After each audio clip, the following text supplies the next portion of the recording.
از حضرت شمس تبریزی رحمة الله علیه نقل است که او را پرسیدند شرط دوستی با تو چیست؟ فرمود هر آن که بر آستان ما شود. پرسمش تو کیستی؟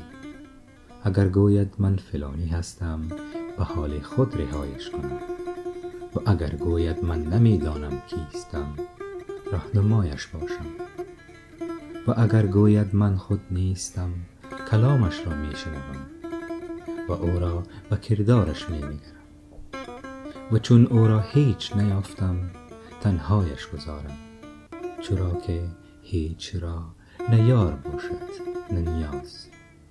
السلام.